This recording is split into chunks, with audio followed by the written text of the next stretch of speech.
voudrais vous parler de la promiscuité et donc de la question de l'immigration, des étrangers, etc. Sujet qui n'est pas évidemment commode et facile à traiter. Je voudrais le traiter d'une manière assez originale et en travaillant sur l'aspect sensoriel.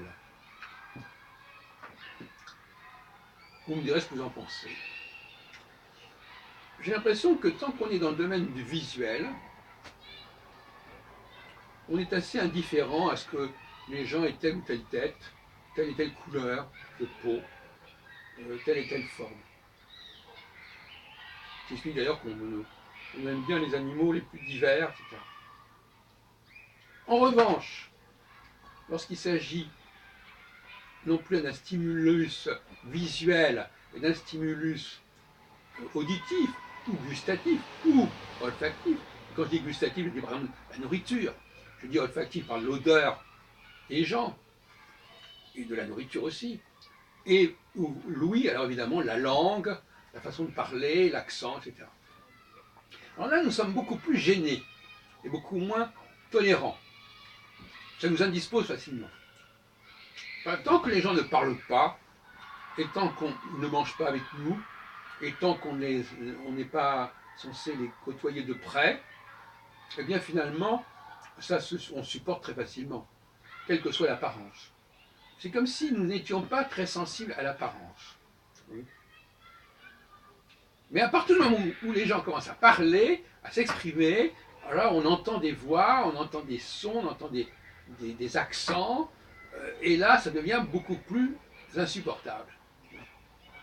Comment expliquer que, au niveau visuel, au fond, on soit assez indifférent à la différence de l'autre, à ce qu'il est, comment il se présente, de quoi il a l'air, et que dès qu'on est dans la parole, dans le goût, dans l'odorat, ça devient compliqué.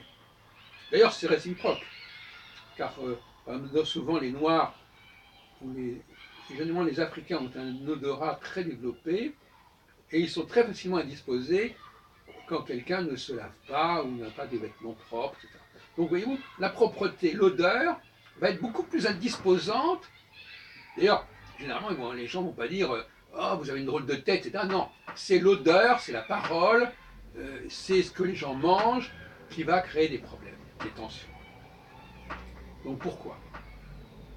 Parce que, selon moi, l'humanité, dans son histoire, très ancienne, et entendu, a dû vivre une période longue où il n'y avait pas de lumière.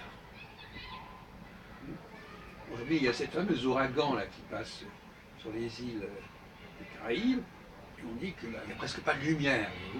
Et je pense que l'atmosphère de la planète Terre peut être extrêmement chargée, un peu comme celle de Vénus d'ailleurs, paraît-il. Et par conséquent, on percevait très peu le ciel, très peu les rayons du soleil, et donc on vivait une sorte de pénombre en fait. Et, alors moi c'est ma lecture de la Genèse, des dieux, des extraterrestres seraient arrivés et qui auraient purifié l'atmosphère, qui auraient purifié, et à ce moment-là, la lumière serait apparue, et donc par conséquent, la vue se serait développée. Mais tardivement. Et donc ça veut dire qu'elle serait développée, mais au niveau nerveux, au niveau cérébral, nous resterions, ce serait quelque chose de relativement tardif et qui ne fonctionnerait pas énormément quelque part dans notre organisme. Et par conséquent, nous continuerions à fonctionner comme s'il n'y avait pas de lumière. Donc par conséquent, ce qui est de l'ordre de la visualité, la visibilité, même maintenant que nous avons cette lumière, ça ne nous ébranle pas, ça ne nous émeut pas de la même manière que ce qui touche à des sensorialités plus anciennes, plus ancrées dans l'histoire originelle de l'humanité. Et Adam, celui qu'on appelle Adam, en fin de compte, Adam c'est un autochtone, c'est un chtonien. Le mot Adam en hébreu, ça renvoie à Adama qui est la terre. Mais en fin de compte, c'est Dieu qui vont vouloir transformer Adam. c'est une lecture qu'on peut faire de... Il ne dit pas réellement qu'ils ont créé Adam, ils l'ont transformé quelque part. Le mot, c'est plutôt une intervention, c'est plutôt l'histoire de la transformation que de la création ex nihilo qui nous est racontée dans le premier chapitre de la Genèse. Et par conséquent, il y a ce qu'on appelle les pré-adamites. Bon, voilà. Donc finalement, l'homme serait lié, descendant de cette humanité terrienne antérieure à l'intervention de ces Elohim, de ces extraterrestres. Je rends hommage à Jean Saint-Di. Alors que les femmes seraient quelque chose qui aurait été, sous la forme que nous connaissons, aurait été créé par la suite.